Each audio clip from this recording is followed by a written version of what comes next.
Assalamualaikum warahmatullahi wabarakatuh.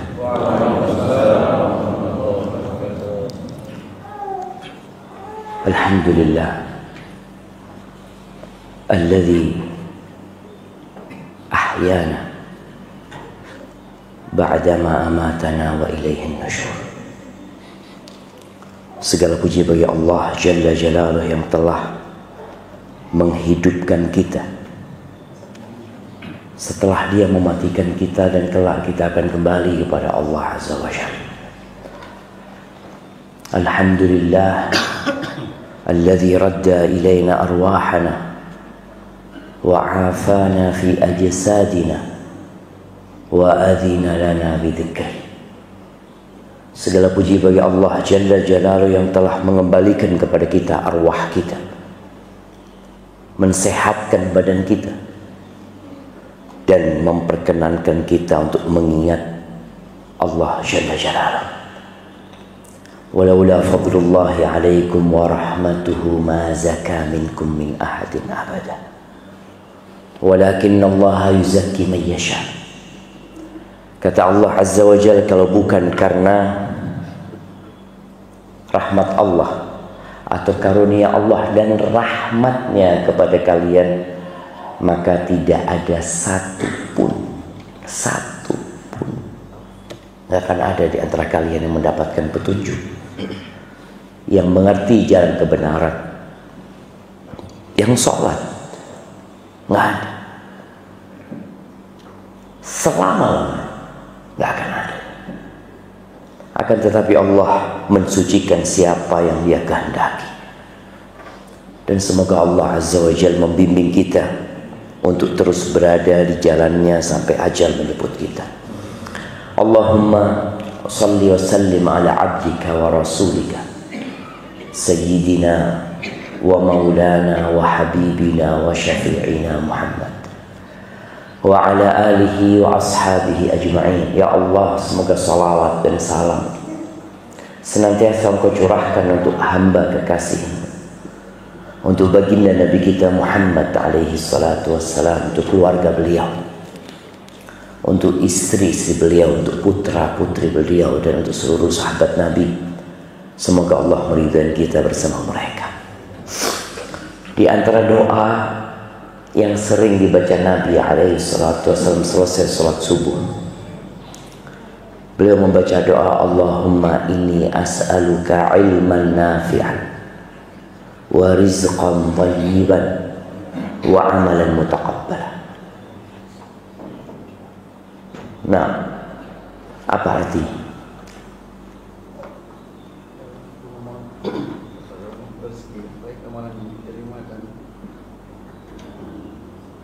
Yang pertama, ini as'aluka ilman nafi'an. Yang pertama apa? Ilmu yang bermanfaat, rizki yang baik, baru amal yang diterima. Masya Allah, barakallah fikum. Yang pertama diminta itu ilmu, ilman nafi'an. Tidak sembarang ilmu. Kita tahu mungkin ada puluhan bahkan ratusan disiplin ilmu, tapi tidak semua ilmu bermanfaat. Yang diminta ilmu yang bermanfaat. Apakah menghafal Al-Quran bermanfaat? Tergantung niatnya.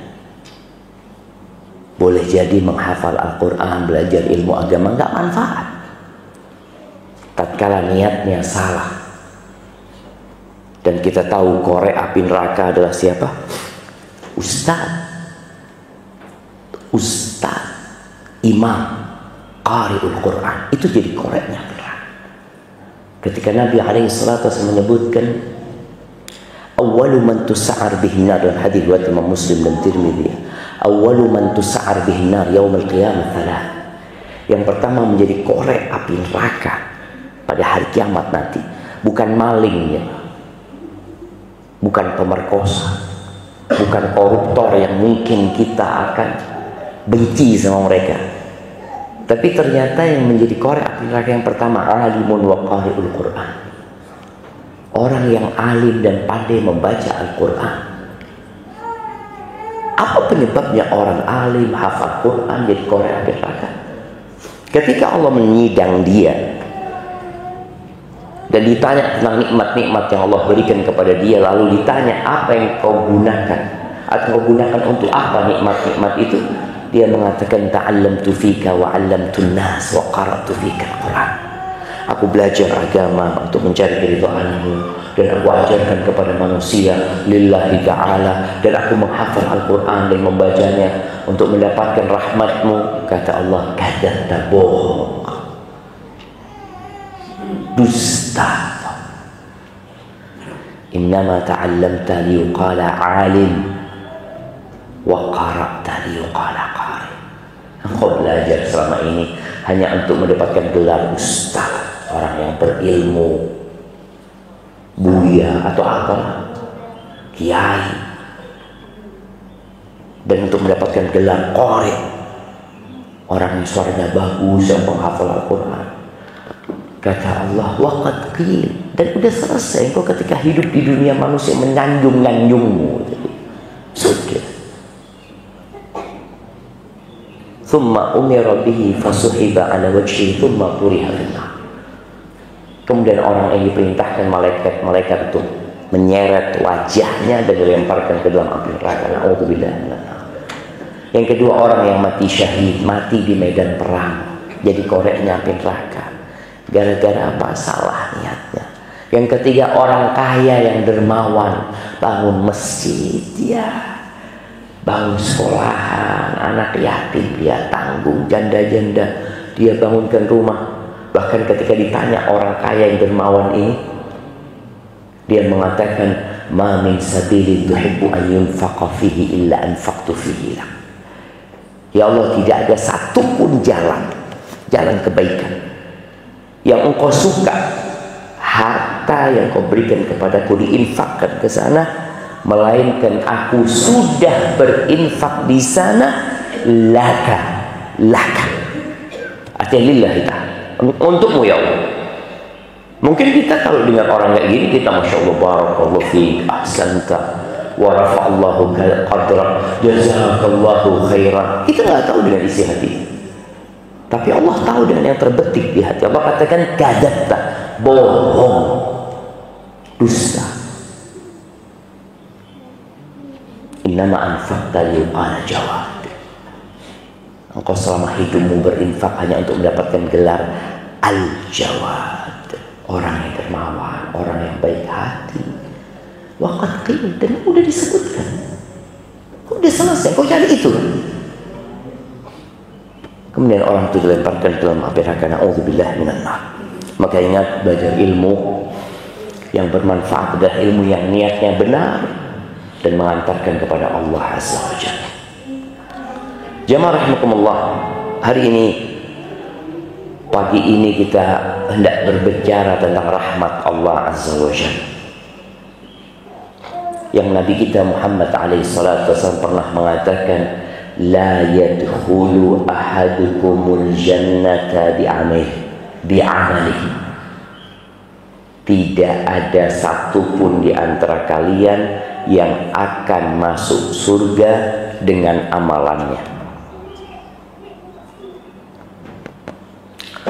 Hatta anta ya Rasulullah, sampai engkau wahai Rasulullah alaihi salatu wassalam, ya Rasulullah, sampai engkau ya Rasulullah, yang beliau sholat sampai bengkak kaki, yang beliau menegakkan agama Allah, diusir, dimaki, mau dibunuh, dilemparin batu alaihi salatu wassalam, engkau juga nggak akan masuk surga dengan amalan. Hatta anak, sampai aku pun nggak akan masuk surga dengan amalan. Illa ayyataghammadani Allahu birahmatih, kecuali dalam satu kondisi,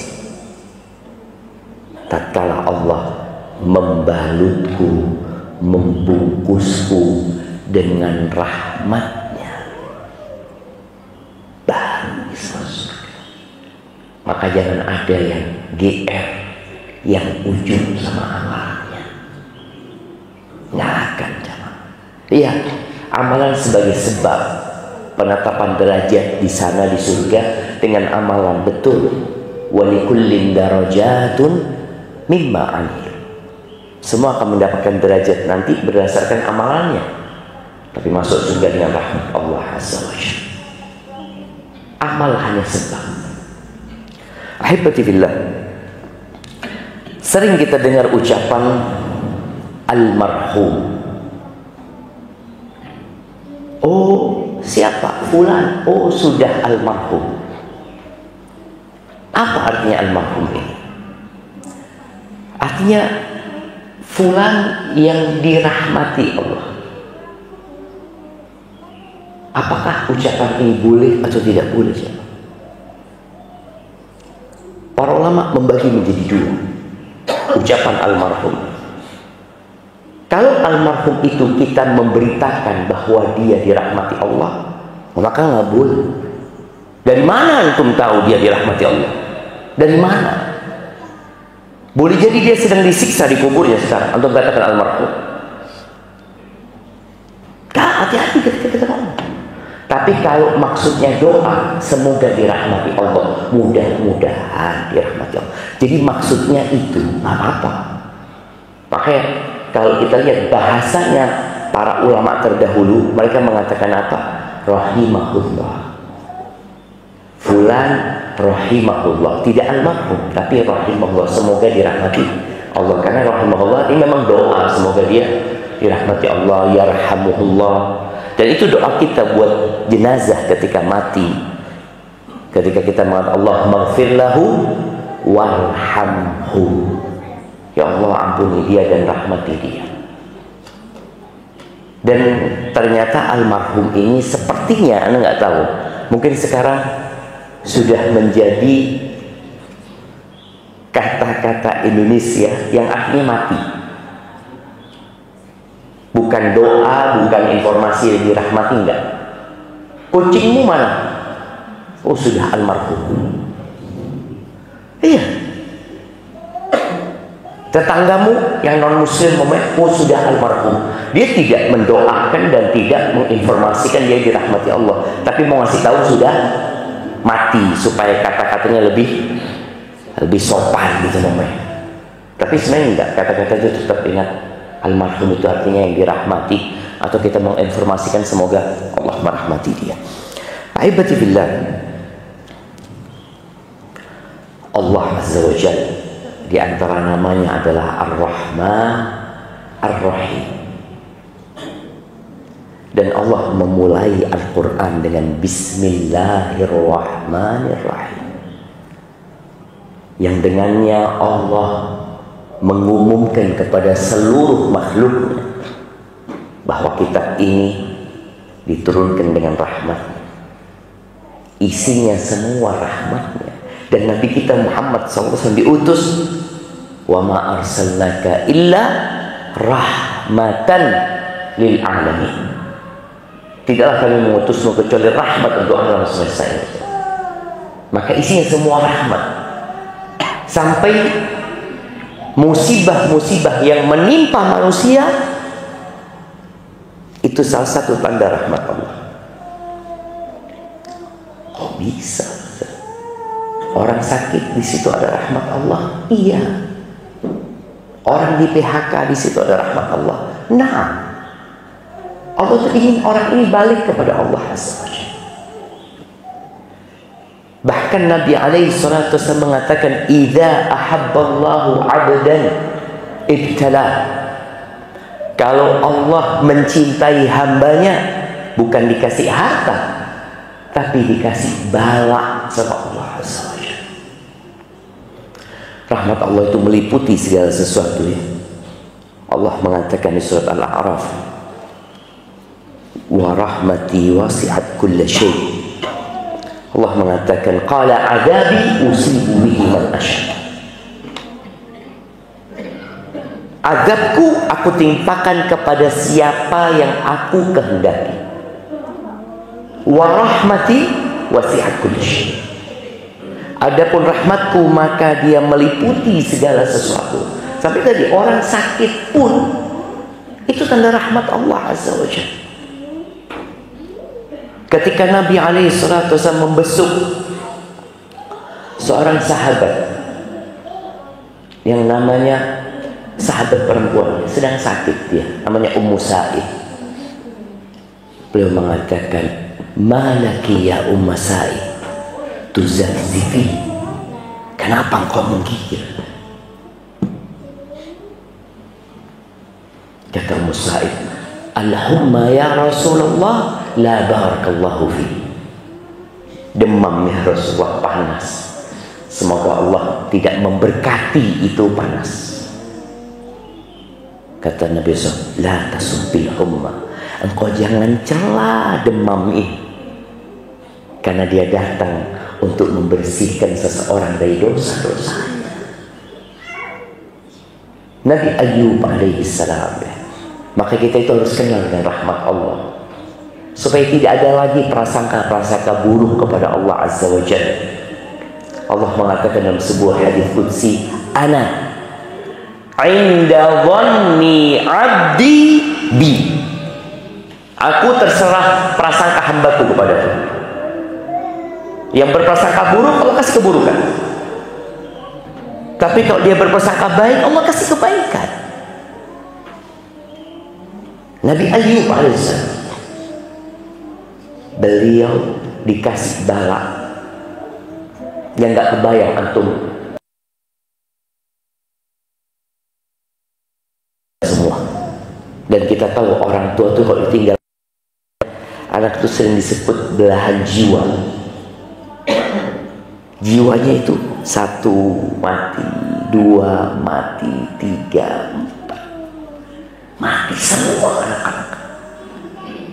Dalam kondisi mereka mati, hartanya habis. Udah habis.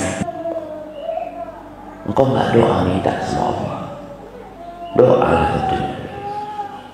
Tapi Nabi Ayyub ngomong, berapa lama kita hidup senang? 70 tahun.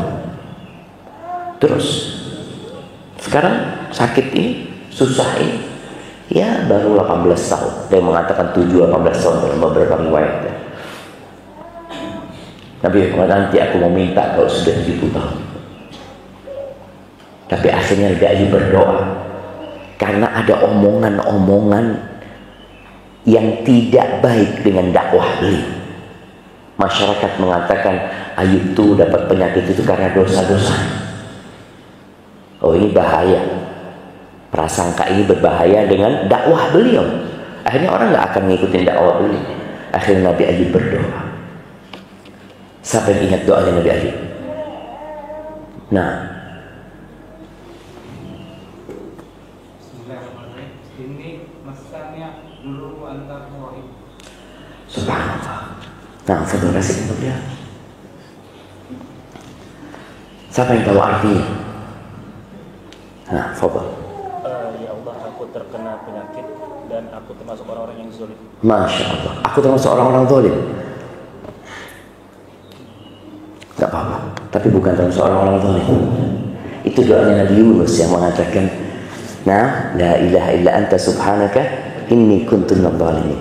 Ada doanya Nabi Ayyub, "Wa Ayyuba," kata Allah, "Wa Ayyuba idh nada rabbahu anni massani ad-dur wa anta arhamur rahimin."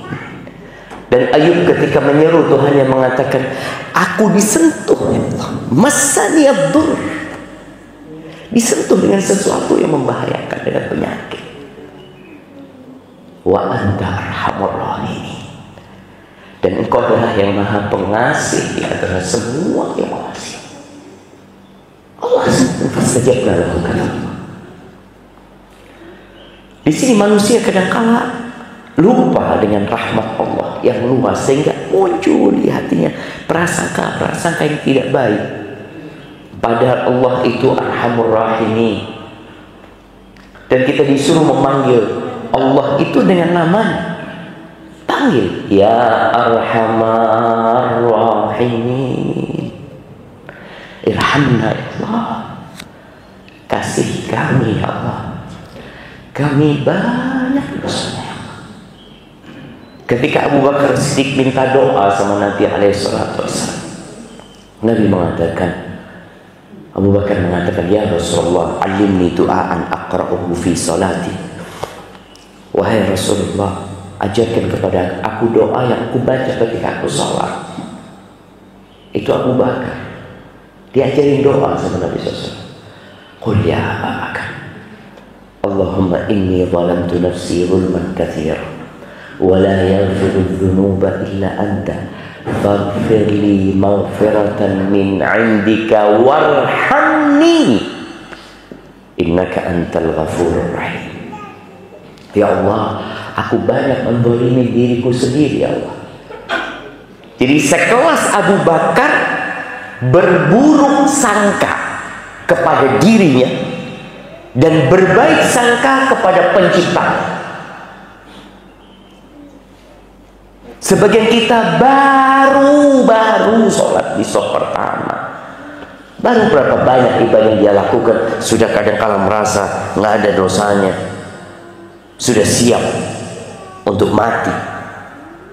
Abu Bakar disuruh baca doa itu, engkau berburuk sangka kepada diri, ya Allah, sesungguhnya aku menzalimi diriku dengan kezaliman yang banyak,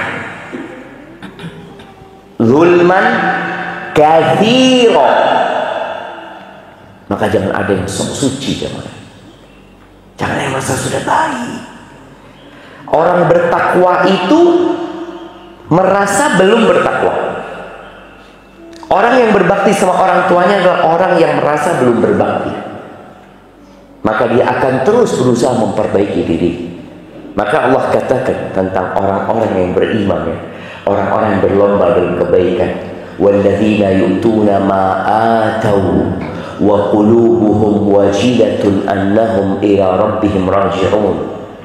Mereka adalah manusia yang memberikan apa yang harus mereka berikan dalam kondisi hati mereka takut. Mereka akan kembali kepada Allah Azza wa Jalla. Kata Aisyah, ya Rasulullah, apa yang dimaksud dengan ayat ini? Orang yang berbuat takut adalah orang yang berzina, orang yang mencuri, orang yang minum khamr, takut diazab sama Allah. Kata Rasulullah SAW, la yabnatas siddiq, enggak, bukan, wahai putrinya Abu Bakar, wahai putrinya As-Siddiq, walakinnahu rajul yusalli wa yasum wa yatasaddaq. Ini maksud adalah seorang yang puasa, yang bersedekah, yang sholat, takut nggak diterima, takut. Maka Abu Bakar suruh baca doa itu, aku banyak menzalimi diriku dengan kezaliman yang banyak. Wala yaghfiru dzunuba illa anta, nggak ada yang bisa ngampuni dosa kecuali engkau, ya Allah. Engkau. Faghfirli, ampuni aku dengan ampunan dari sisimu. Warhamni, rahmati aku ya Allah, rahmati aku ya Allah.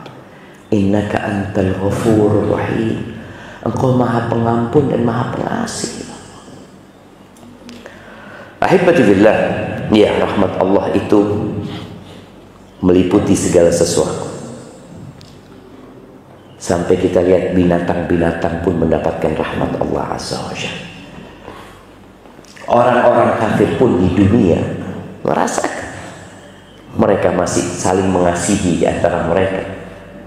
Itu bagian dari rahmat Allah Azza wa Jalla. Dalam hadis riwayat Imam Bukhari dan Muslim dari Abu Hurairah radhiyallahu anhu, qala Rasulullah sallallahu alaihi wasallam, lamma qadallahu al-khalq, ketika Allah menyelesaikan penciptaannya, kataba kitaban fahuwa indahu fawqa arsy. Allah menulis sebuah catatan, dan catatan itu ada di sisinya di atas arsy Allah Azza wa Jalla. Apa tulisan itu? Inna rahmati sabaqat ghadabi, sesungguhnya rahmatku mengalahkan amarahmu. Itu tulisan. Dan kalau bicara rahmat Allah Azza wa Jalla, kita perlu memahaminya. Dalam sebuah hadis yang sahih juga, Nabi alaihi salatu menjelaskan bahwa Allah itu punya ni'atu rahmat. ada 100 rahmat. Yang 99 itu disimpan untuk di akhirat. Yang 1 itu dibagikan kepada seluruh makhluknya di muka bumi. Bangsa jin, bangsa manusia, binatang-binatang, serangga, apapun jamaah. Antum bisa melihat bagaimana ayam itu tidak menginjak anak-anaknya. Bagaimana ayam itu ketika ada burung elang, ya, nggak tahu masih ada burung elang di sini kan? Masih ya. Dulu di kampung kita masih ada burung elang hitam tuh ya. Kalau sudah datang dia, induknya ayam itu manggil anak-anak, dimasukin ke dalam. Siapa yang ngajarin dia itu ya? Ketika turun hujan, induknya itu nutupin, dia basah-basah jemaah. Burung pun kita lihat bagaimana ketika dia mengerami telurnya di bawah hujan yang deras, dia tetap kadang-kala kena angin, dia terpelanting, dia datang lagi. Dapat dari mana dia rahmat itu, kasih sayang? Dari satu rahmat Allah yang dibagikan. Sisanya 99 itu di surga Allah nanti. Jamaah rahimakumullah. Maka kalau kita tahu rahmat Allah itu luas, jangan putus asa dari rahmat Allah azza wa jalla. Dan jangan menvonis orang seakan-akan orang itu nggak bisa dapat rahmat Allah azza wa jalla. Allah azza wa jalla mengatakan, qul ya ibadiyalladzina asrafu ala anfusihim la taqnatu min rahmatillah innallaha yaghfiru dzunuba jami'a innahu huwal ghafurur rahim. Allah mengatakan, katakan, wahai hamba-hambaku yang telah melampaui diri mereka banyak dosanya, kalian jangan putus asa dari rahmat Allah. Kenapa? Innallaha yaghfiru dzunuba jami'a. Sesungguhnya Allah mengampuni semua dosa. Allah Maha Pengampun dan Maha Pengasih. Maka kalau ada lihat orang jahat, mungkin ya dia mendolimi kita, atau banyak dosa-dosa yang dia kerjakan, lalu kita berpikiran kayaknya fulan ini nggak bakal masuk surga. Jangan. Innamal a'mal bil khawatim. Amalan itu tergantung penutupnya, kata Nabi SAW. Ada orang baik matinya su'ul khatimah, ada. Ada orang jahat matinya husnul khatimah. Mungkin saja. Rahmatnya Allah luas. Ada satu orang Yahudi yang masuk Islam sebelum perang Uhud. Mati perang Uhud. Dikatakan sebaik-baiknya Yahudi. Ada satu sahabat yang terlambat masuk Islamnya dari kalangan Ansor, dari Bani Abdul Ashhal. Baru masuk Islam itu ketika perang Uhud. Ketika selesai perang dia mati. Usairim namanya. Ditanya, loh engkau ini perang dalam rangka membela kaummu atau menegakkan agama Allah? Karena ada orang perang hanya untuk bangsanya, negaranya, kaumnya ada, bukan karena lillahi ta'ala. Sedangkan innamal a'malu binniyat. Ditanya, engkau ini di mana? Enggak, aslamtu lillah, aku sudah masuk Islam. Mati jangan. Belum pernah sujud satu kali pun. Rahmat Allah itu luas. Di dalam hadis yang diriwayatkan oleh Abu Dawud, Nabi alaihissalatu menyebutkan bahwa ada dua orang laki-laki. Kana fi Bani Israil mutahabbain. Dua orang dari kalangan Bani Israel, dua orang yang saling mencintai jemaah. Tapi yang satunya semangat beribadah, tekun beribadah. Yang satunya ka'annahu yaqulu mudhnib. Kayaknya Nabi mengatakan orang itu pelaku dosa. Ada dua orang saling mencintai, mungkin teman, kalau sekarang teman SD, teman SMP ya. Yang satunya taat, yang satunya ya kadang-kala datang kajian, nggak datang kajian, kadang-kala ke tempat maksiat. Yang taat ini setiap kali ketemu sama temannya berbuat dosa, dia mengatakan aksir amma anta fi, ayo cukuplah, berhenti berbuat dosa, tahan dirimu, kata dia. Apa kata temannya? Khallini wa rabbi, udah gak usah ngurusin aku, biarkan aku bersama Tuhanku. Dia yakin sama Allah Azza wa Jalla. Khallini wa rabbi, biarkan aku bersama Tuhanku. Udah. Sampai kata Nabi SAW, hatta wajadahu yawman ala dambin ista'zam. Sampai suatu hari ketemu sama temannya ini lagi berbuat dosa yang dianggap ini dosa besar kan.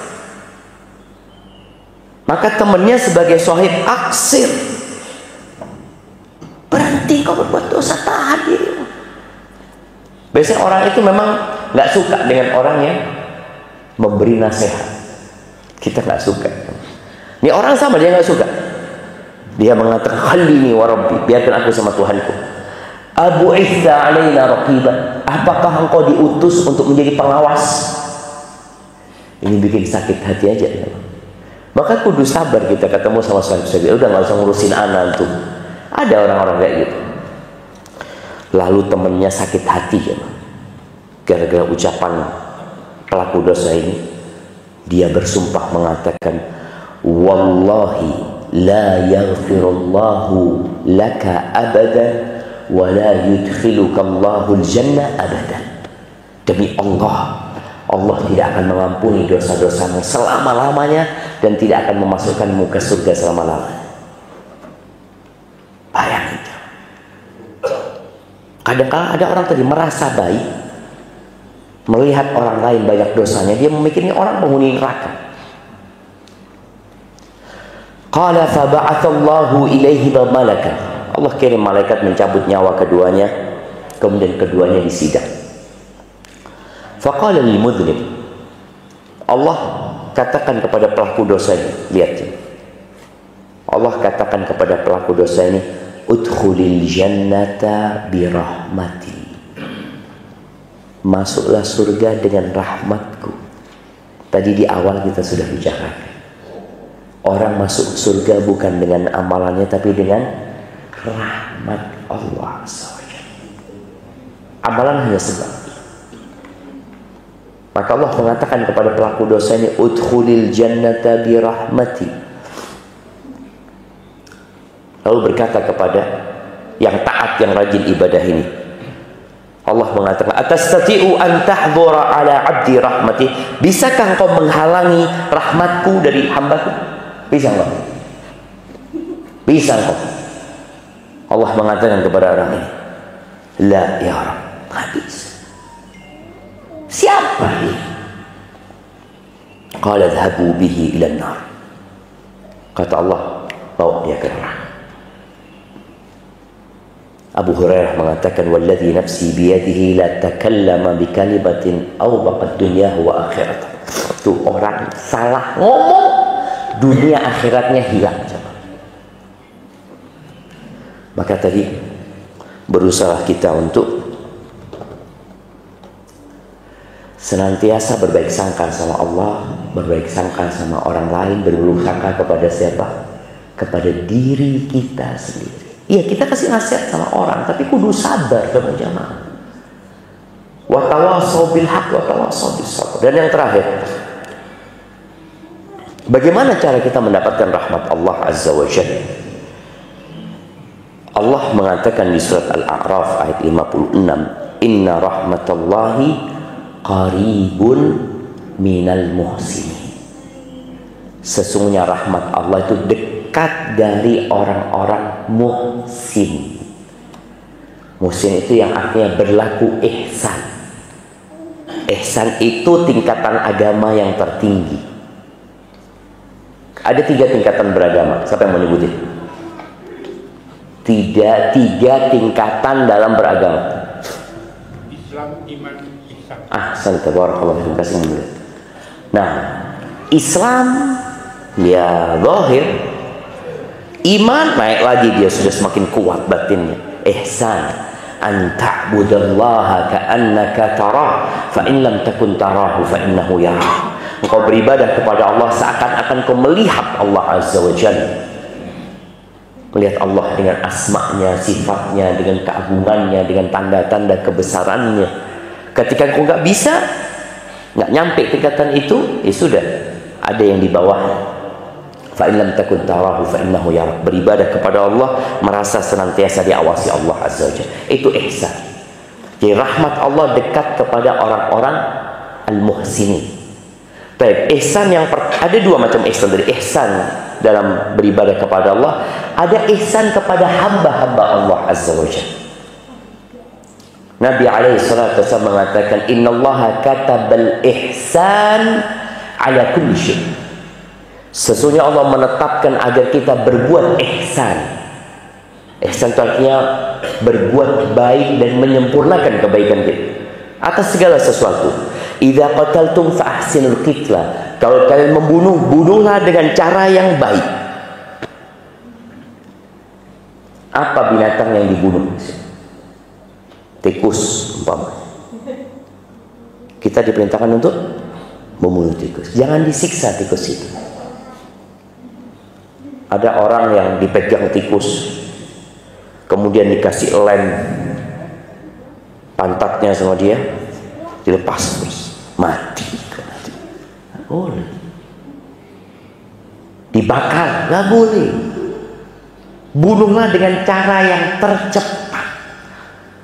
Maka dalam Islam itu hukum eksekusi mati dalam Islam itu dipenggal atau kisos. Artinya kisos itu kalau orang itu membunuh orang ini dengan dipukul sama batu, dia boleh dipukul sama batu. Itu kisos. Tapi kalau eksekusi mati biasanya dipenggal, tidak disetrum. Kenapa? Orang disetrum itu nggak langsung mati. Ditembak, apa langsung mati ditembak? Ya bisa langsung mati, bisa tidak langsung mati. Makanya ketika eksekusi mati itu ditembak, mesti ada dokternya yang meriksa. Sudah mati. Iya, ada dokter. Digantung. Juga ada dokter sudah mati. Itu semua ada proses kematian yang menyakitkan. Sama Islam dipenggal. Ketika dipenggal perlu ada dokter yang meriksa. Coba periksa dok. Sudah mati dulu. Ya sudah, kepalanya lepas, itu masih mau diperiksa lagi. Nah, puncak kebaikan. Makanya wa idza dzabhtum fa ahsinul dzibha. Kalau kalian nyembelihlah dengan cara yang baik. Wal yuhidda ahadukum syafratahu wal yurih dhabihatahu. Hendaklah dia pisaunya itu ditajamkan dan bikin yang disembelih ini cepat mati. Kata Nabi SAW. Maka kalau antum ingin mendapatkan rahmat Allah, berbuat baiklah kepada makhluk-makhluk Allah. Irhamu man fil ardi. Kata Nabi SAW, yarhamkum man fis sama. Rahmati, kasihi yang di bumi, maka Allah yang di langit akan mengasihi kalian. Jadi hendaklah kita berbuat kasih kepada semuanya, kepada keluarga kita, kepada anjing pun. Antum ingat ya, seorang pelacur memberi minum seekor anjing karena kesian sama tuh anjing. Apa yang terjadi? Allah masukkan ke surga, ngasih minum anjing. Pelacur ya. Bagi orang soleh. Maka tolong kasih yang di bumi ya. Allah akan mengasihi kita insyaallah. Baik ahibati fillah, itu mungkin dapat Anda sampaikan. Ada beberapa pertanyaan di sini.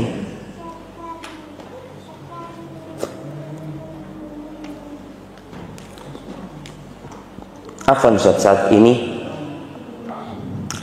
saat kita berdagang dan dagangan kita sepi, lalu kita terbawa kebiasaan orang mengatakan, iya memang keadaannya lagi sepi, apa hal tersebut termasuk syirik? Barakallahu fiik. Enggak, cuma kita itu kalau lagi sepi hendaklah berdoa.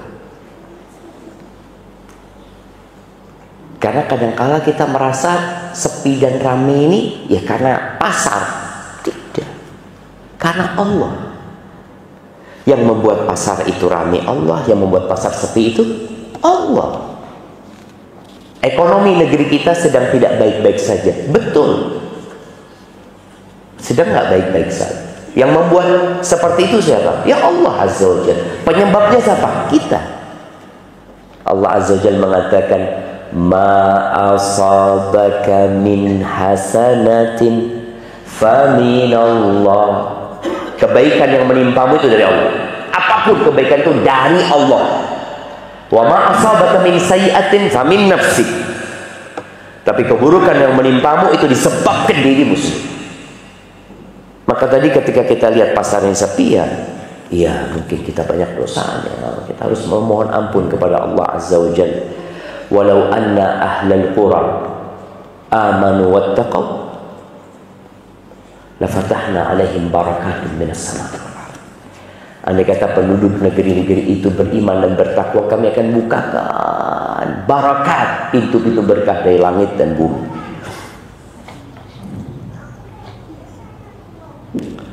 Di era informasi ini, saya seringkali merasa overthinking dengan pencapaian rekan saya yang sudah sukses secara materi. Kiat apa yang harus dilakukan demi membentengi diri? Beri saya saran agar bisa semangat dalam menjalani hidup ini.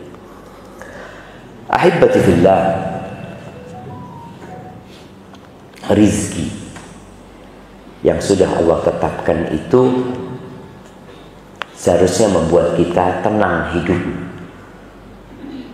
Tapi tatkala kita nggak beriman dengan takdir, orang itu akan depresi, akan stres. Orang itu sukses, berhasil karena udah takdirnya dia sukses dan berhasil. Oh nggak usah, dia itu memang orang pekerja keras, pinter anaknya. Banyak yang pekerja keras, pinter nggak sukses gitu.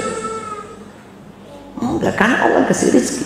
Maka tolong kita juga harus tahu diri. Kalau kita lagi sukses, jangan pernah mengatakan, oh saya usaha, saya gini. Enggak. Allah, hada min fadli Rabbi. Ini karunia dari Tuhanku. Dari Tuhanku. Maka ketika kau melihat kawan antum seperti itu, doakan dia. Kita beriman dengan takdir Allah, doakan dia. Karena doa ini termasuk yang menghilangkan hasad dan iri. Dan kalau kita mendoakan orang sukses, Allah kirim malaikat yang mengaminkan doa kita. Malaikat itu mengatakan amin walaka bimithli. Engkau juga dapat seperti yang kau doakan. Makanya kalau antum ingin sesuatu, doakan teman antum. Ya Allah, mudah-mudahan fulan dikasih mobil, ya Allah. Insya Allah doa antum mustajab, tanpa ngomong sama fulan. Kemudian yang kedua, yang membuat kita itu tadi overthinking atau ya stres nantinya berkaitan dengan urusan dunia ini, karena kita memandang ke atas,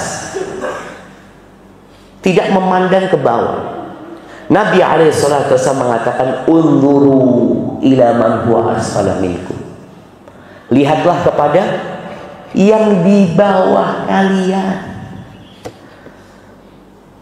Ketika antum duduk sama teman-teman ya di warung ya, setiap orang mengeluarkan handphonenya, taruh di meja. Ada 7 meja, lihat mana yang paling bagus handphone. Masya Allah, iPhone 17 ya. Masya Allah. Dia lupa temennya ada yang nggak pakai handphone, lah iPhone wala Samsung. Yang dia lihat yang paling bagus. Maka membandingkan itu selalu ada unsur kebaliman. Engkau membandingkan dengan yang terbaik. Kenapa engkau membandingkan dengan yang paling buruk? Maka Nabi alaihissalam memberikan arahan, unzuru ila man huwa asfala minkum Wala tanduru, disuruh dan dilarang. Lihatlah kepada yang di bawah kalian, jangan melihat kepada yang di atas kalian. Jangan. Ada larangan. Kenapa? Bahwa ajdaru an la tazdaru ni'matallahi alaikum. Karena hal itu akan membuat kalian tidak meremehkan nikmat yang Allah berikan kepada kalian. Antum naik mobil Avanza, tahu-tahu parkir di sebelah antum Land Rover. Antum langsung lihat, Allah, kapan mana naik itu? Di sebelahnya motor nggak dilihat. Orang-orang yang pakai motor itu, nggak lihat, yang dilihat Land Rover. Maka di sini engkau nggak akan pernah menikmati mobilmu. Jadi orang kalau ingin bahagia, nikmati yang ada, jangan memikirkan yang tidak ada. Karena ketika engkau melihat ke sana, makan di warung.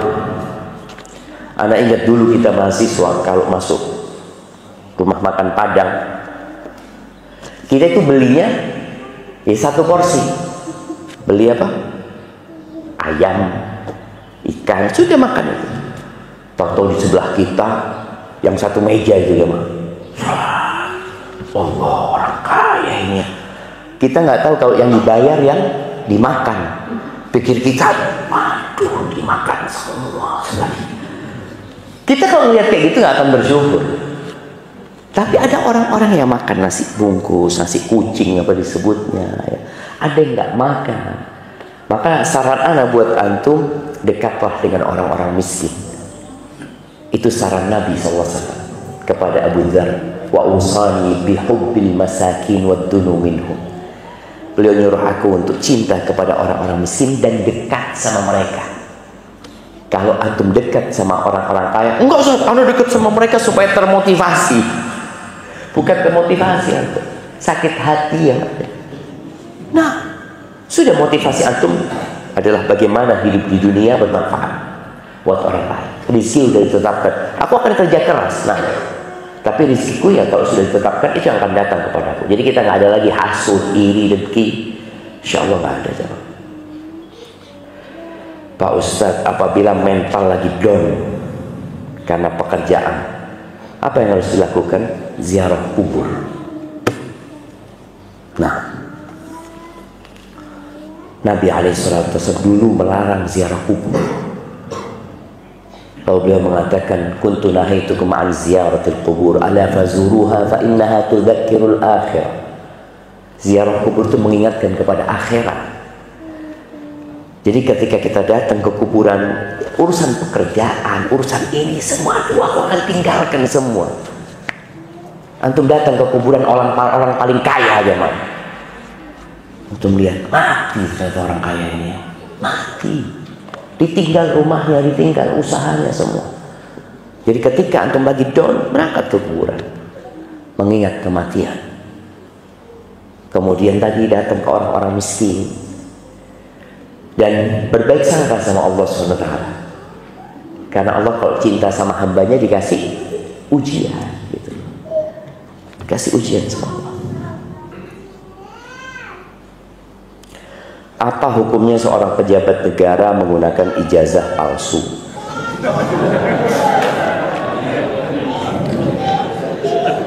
Jamaah, yang pertama ini berkaitan dengan kita semua ya. Karena bicara ijazah palsu itu memang banyak orang-orang nggak kuliah dapat ijazah, melamar pekerjaan, kemudian dia bekerja dengan ijazah palsu itu. Atau ada yang melamar padahal dia waktu ujian nyontek. Dia waktu ujian nyontek. Dia diterima dengan ijazahnya dengan nilai cum laude. Padahal dia nyontek. Apakah gajinya halal? Itu dibicarakan oleh para ulama.